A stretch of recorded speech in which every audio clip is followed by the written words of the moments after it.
môn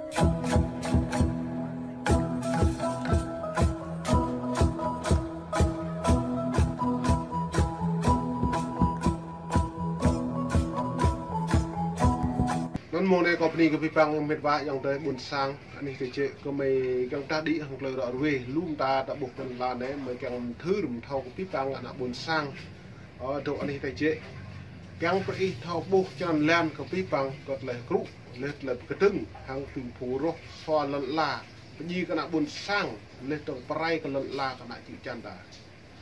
giờ nó mệt vãi còn lại này mấy một thời mông nít mông ố có mấy đi đó từ xem từ lăng mang lại phiền lấy tướng mang hàng lại cái cầu lại phiền nằm nuôi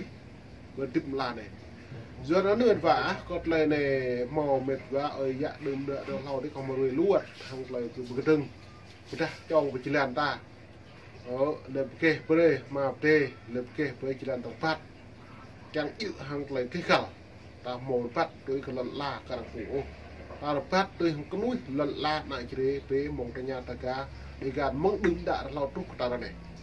giờ nó hạn này em bảo mà lu hạn này bên làn bình chuẩn như pet càng khăm hàng tàm blue đó mà bình cô càng pet hàng tàm bình cham càng pet tàm bình chuẩn càng pet hàng tàm lấy cụ rồi này xong ta thâu lấy nhiều càng pet hàng tàm hiếm bắt tầm này tập về ta bộ về lệ lu rồi nhau mình nhung blue cái bộ giờ ta ấy thâu biếtว่าta lại pet ta lại thâu lại nhiều lần cái pro đã bị chìm lại nằm muông lên tắm nhiều cái lúc không cả buồn sang ta như một tầm như càng một con mới nhủ như càng tá pap cái nhiều mà luôn ta xăm nhưng bả còn lại này thì ta irpet thằng ta nằm pre nhiều kẹt ta tui ta nằm kẹt cái nhiều giờ nên hai này tôm klum của mày càng rõ về mong ấy dạ là cũng bây giờ pro nẻo cũng mong lau đi nút như lệ pro dẫn có càng rắc cái lấy doán hàng lấy mệt phá ở dạ ta đơm tí như một chi là cái chân này xem group phun đô đi máu lo sản tụ lên tông yeah dần dầu màu tím màu đỏ màu xanh là coi xem group đơm đi xem group nó thông kết nhỉ mà một thôn xà tu bạc lúc mà từ ban tu bạc lúc mà năm 1945 dưa nó này lại vì bằng cả nặng buồn sang thằng một lời cười nặng bình ấy dạ đừng đã là lâu đi như tháo lục cái lời này mình chẳng mất của rằng nó càng chinh xem cù cái bố kẹt rồi lận lạc cái bố mà xong nhưng bạn nút nó lại dọn như mút lộc rầm tầm nhá như mút mà như mút mà nhưng bạn như lư cái nặng buồn sang ta ra đá ngọt như vậy bìa như trôn ta nó mô cốt ố như biển lọc nó như nó mạ ram yết sĩ đúng như vậy như mút bọc lại dập này như một nư đơm đã đã lâu để nào chơi được phê đó lại bọc mố vô rào mai như lấy mình tha đơm hai này tốt hai này đồ tiếp hai này tụ mà đừng ta hai này đồ vô mà phổ lang đà này đà phổ ta lên phọc tây ai chú nhưng xin mà chỉ mà lên cái chơi này là cái đề ra một thấu cái chơi mà lên nó nhầm hạt đầu nó nhiều đấy bữa nay nó bồ lùm ta ra này là về để bồ cái lạ là có mấy đặc với cái đời phí bằng cái loại những ngạ này lại hàng lấy ta lại thứ lên trong hàng ta lại bơi cái nào buồn sang thầu phía nhiên buồn cái lạ nay như lại mặt trận thống nhất đấu tranh của các sắc tộc bị áp bức nó lấy ban này lấy doan như một leng puhara perang như yêu pro nó như là đọc là pro tiếng Pháp bây giờ một leng cái lệ lấy doan như lu pro này còn là pa po đuôi puhara để xăm một leng lấy doan mặt trận thống nhất đấu tranh như liệu có các sắc tộc bị áp bức puhara pro là puhara perang còn là pa po đuôi nó như lệ này là liên minh chính trị, quân sự của các sắc tộc cao nguyên Trung Phần. Cao nguyên Trung Phần lúa là một cái tổng bây giờ đây là đại trường Việt mà nó chám Khmer bây giờ tồn tại từ năm 1964 đến năm 1992 là tổ chức này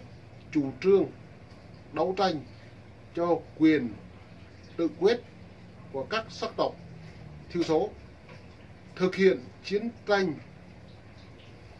du kích để ly khai vùng đất Tây Nguyên khỏi lãnh thổ Việt Nam.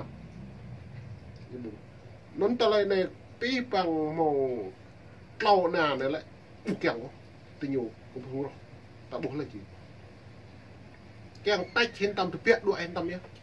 sao mà nục này thì bạn lu mệt dòng ta hòa ta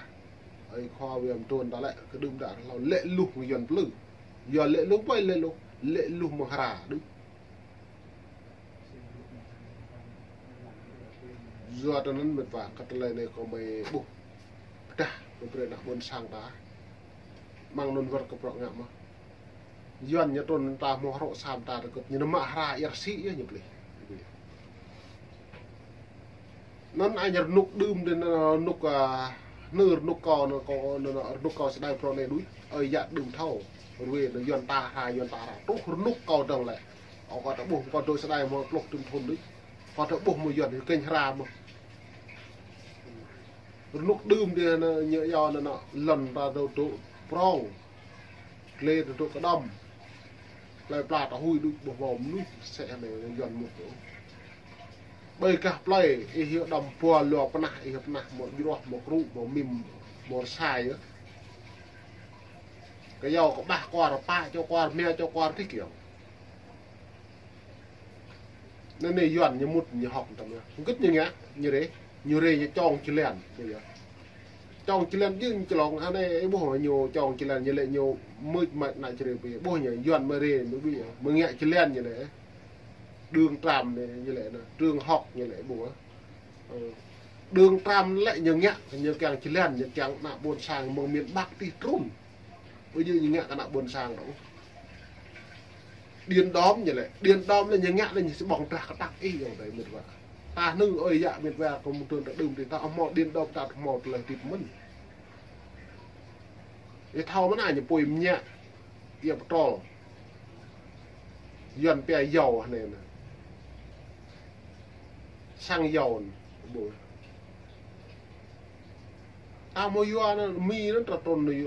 yom trắng yom mi cứ ta đơm ơi dạ nó đơm tròn thì nó ta yo nó giảm nhẹ đấy là yo nó bàn mà cái dầu cứ ta châu mà pui cứ thực hiện tắc nó mạ đấy là yo tội pui rim làm ta hiểu mạ chích hiểu mạ đồng phò là mạ pui nó mất ta hiểu ta mua có ba sam ta có ôn lần đã giờ nó nhiều thau cái lại này nhiều mít mai cả ta em phải bồi nhá nhiều thau như chẳng có lim pin như lệ mời nhiều pni là nhiều hay nhập đập đạp vùng tệ đi này chỉ được vùng đất Tây Nguyên như này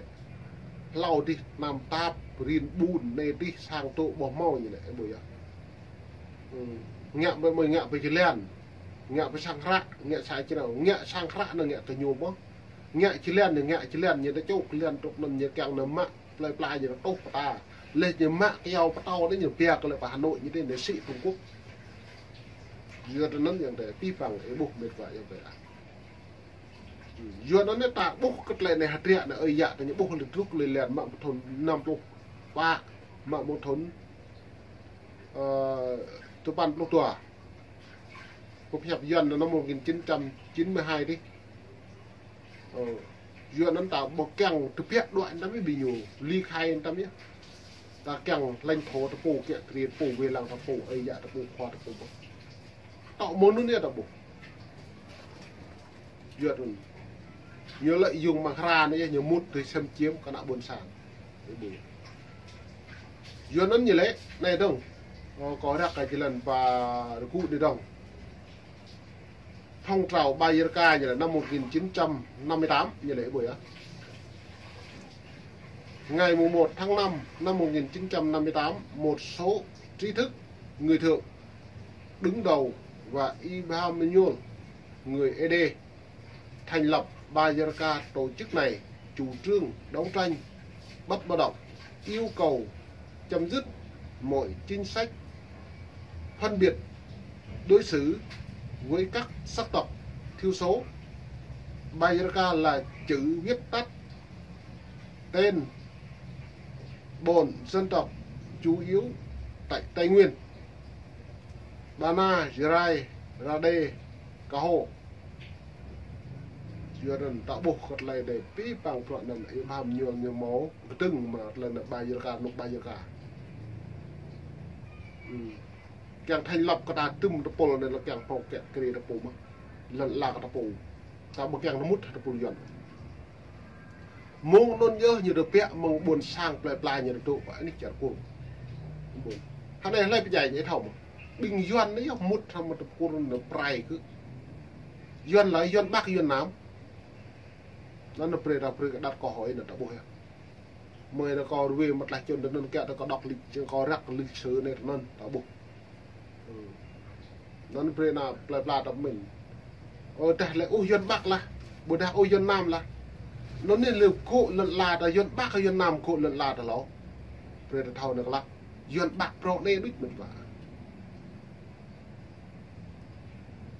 bao đại đi Nguyễn Văn Thiệu lúc bao đại đi bao đại như ca bột run bạn này lần tập người đi như cái nào như tụ như thâu cả nào bột sàng là một lời tươi như thâu cả nào bột sàng như bột đi xăm chiếm gì đó lên trong mút thằng Nguyễn Văn Thiệu